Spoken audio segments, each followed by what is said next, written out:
Good evening and welcome to another edition of Gridiron Talk here on the Simulated Sports Network as we are going to break down Week 2's action and preview Week 3's action. And to sum up Week 2, the best way to talk about that is injuries. There were injuries all across the board, every team.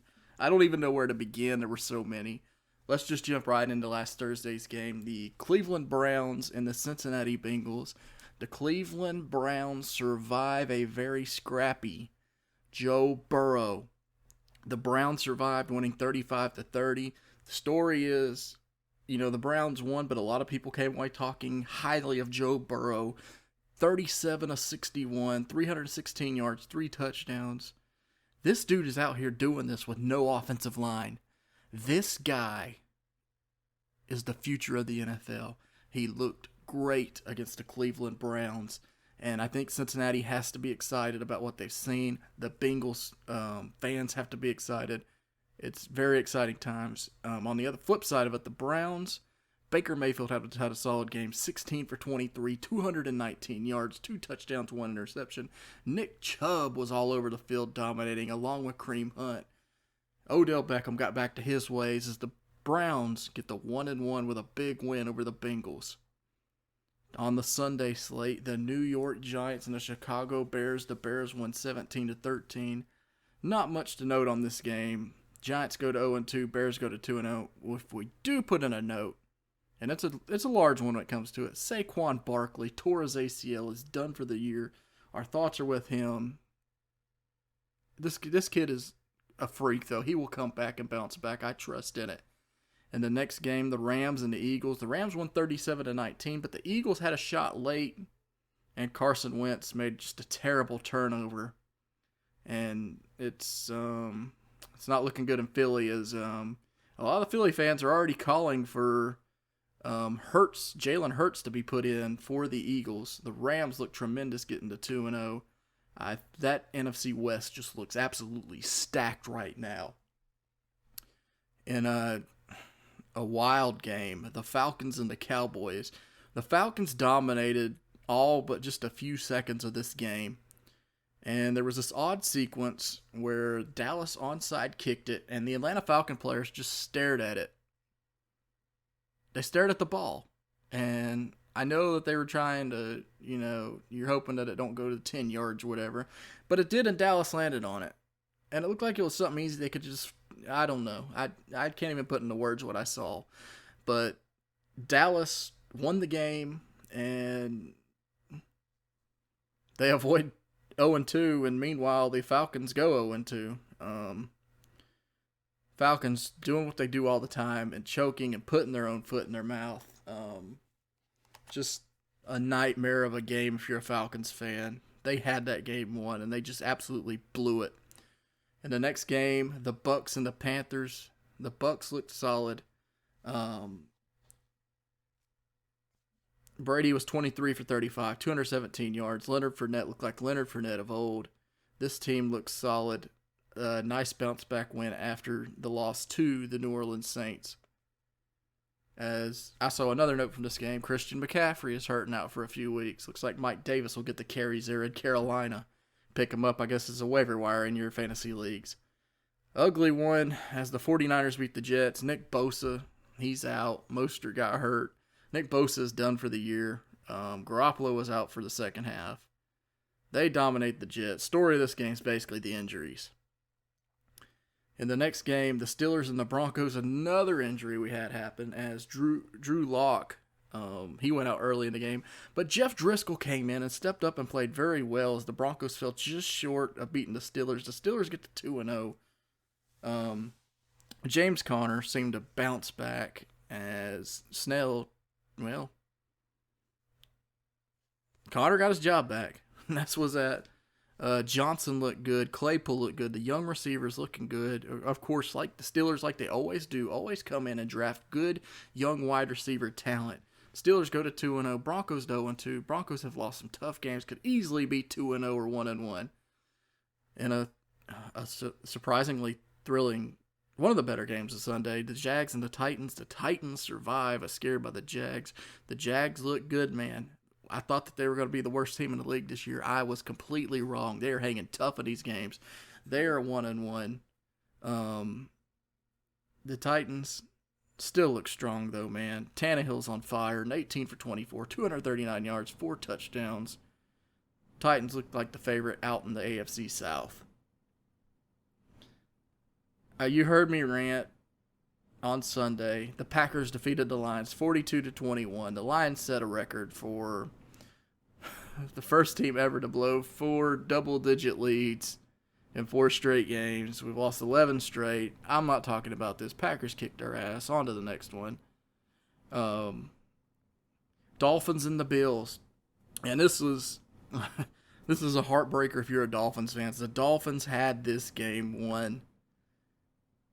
And the defense just couldn't stop Buffalo when it mattered. And Josh Allen just looked tremendous, as he always does. He always tears the Dolphins up. He's always a top 5 fantasy quarterback when he plays the Dolphins. It's been proven over the last few years. Josh Allen, 24 for 35, 415 yards, 4 touchdowns.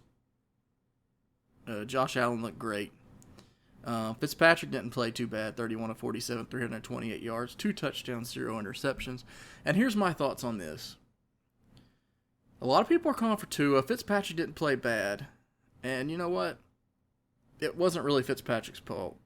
This Miami Dolphins defense is giving up the most yards per play in the league. They're giving up the big plays, and that's the big deal.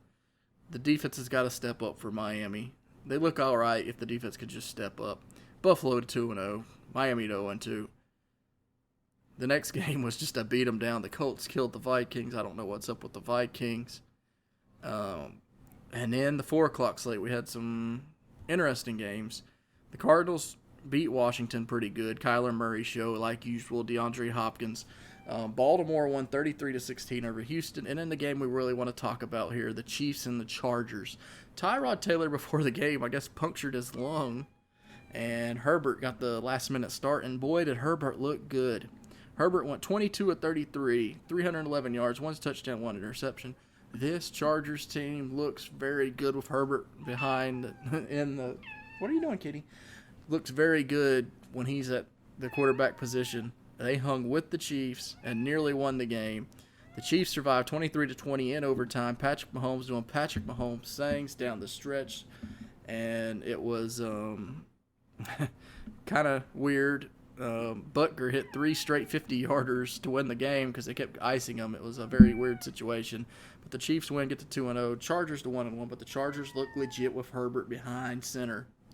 Sunday night, we had a thriller with the Seahawks and the Patriots. Cam Newton looked like the Cam Newton of old, dominating 30 for 44, 397 yards, 1 touchdown, 1 interception, running all over the place, pretty much accounted for all the yards. Seahawks, Russell Wilson looking like the MVP, 21 for 28, 288 yards, 5 touchdowns, 1 interception. Chris Carson looked good. Seahawks to 2-0, Patriots to 1-1, maybe a possible Super Bowl preview, possibly. I think this Patriots team is going to be there again.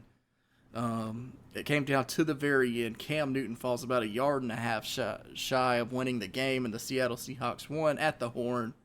Seahawks go to 2-0, Patriots to 1-1. All the NFC West teams are undefeated. That's going to be some kind of race to keep up with. And in Monday Night Football, probably the most shocking turn of events of the week, the Las Vegas Raiders beat down the New Orleans Saints in their home opener in Las Vegas, 34-24. This Las Vegas Raiders team looks legit. As Carr went 28 for 38, 284 yards, 3 touchdowns. Josh Jacobs looked good. This team looks like the real deal. Waller had a tremendous game. And they were all over Breeze. The Raiders look good. And I really, really like them to give the Chiefs a run this year. They look good. In the Week 3's action, let's look at this here. Thursday night's game, the Dolphins will play the Jaguars. And you feel like it's an early must-win for both teams. Jags can't fall into a 1-2 hole. The Dolphins definitely can't go 0-3. I'm going to take the Dolphins to win because I think I was impressed what I saw. I had the Sunday ticket. I was flipping back and forth. I thought they looked very good against Buffalo. And I wonder, national television, Fitz is playing well, but somehow in like the second half or something, do they go to Tua? And I'm not saying it to bash Fitzpatrick. I think, what if they go to Tua? Just to motivate the rest of the team. Sometimes a change like that, regardless of how the other quarterback's playing, could change things. You could see Tua Thursday. I'm just saying, I'll take the Dolphins with the win. Sunday slate, the 49ers and the Giants, no Saquon Barkley. They did sign Devontae Freeman. I'm taking the Niners, even with a hurt Bosa. I think they're going to run. They're just going to destroy the Giants, I believe. The Washington football team versus the Cleveland Browns. I'm going to take... Well, I'll take the Browns. I think the Browns are going to... I'm a big fan of Ron Rivera, the Washington football team, because I'm a big Ron Rivera guy, and I'd like to see him succeed. But I think the Browns are going to win this and get to must-needed 2-1 out there in the AFC North. Bengals and the Eagles. I'm going to take Joe Burrow getting his first NFL victory in Philly and beating the Eagles. Zane is going to lose his mind. Big Eagles fan, a friend of mine. He's already losing his mind with that whole situation. The Raiders and the Patriots. I'm taking the Patriots. I'm a believer in this Patriots team. I think they're out to prove a point. They're not that bad. Bears and the Falcons. I think the Falcons bounce back this week and they'll get the 1-2. The Bears. I'm just still not a believer, man. Rams and the Bills. I'm going to take the Rams to beat the Bills in what should be a thrilling game. I'm going to take the Rams. Texans and the Steelers. Nick's going to hate me, my friend, but he's a huge Steeler fan. I'm going to take the Texans. They're not going 0-3. I just can't envision Texans going 0-3. Titans and the Vikings. I'm going to take the Titans. Vikings have looked putrid. Panthers and the Chargers. I will take the Chargers. Chargers look absolutely phenomenal with Justin Herbert back there. Hopefully he can keep it up from what he did last week. Jets and the Colts. I am going to take the Indianapolis Colts to win. Jets look awful. Cowboys and the Seahawks. I'm going to take the Seahawks. Lions and the Cardinals. I'm taking the Cardinals. What I've seen from the Lions, I don't even want to talk about it. Cardinals win. Bucks and the Broncos. Bucks win. Bucks, they're more well-rounded. Don't know if Drew Lock's going to play. I'm going to take the Bucks. Sunday Night Football, very interesting game. The 2-0 Packers and the 1-1 Saints. The Saints can't go to 1-2 this early in the year. I'm going to take the Saints. Should be a very thrilling game. And then Monday night, the big one, 2-0 Chiefs, 2-0 Ravens. I have taken the Kansas City Chiefs to win in what should be an awesome game. Chiefs-Ravens. Chiefs I take. This has been the Week 2 recap, Week 3 preview. We'll see you next week for Gridiron Talk. Thanks for tuning in.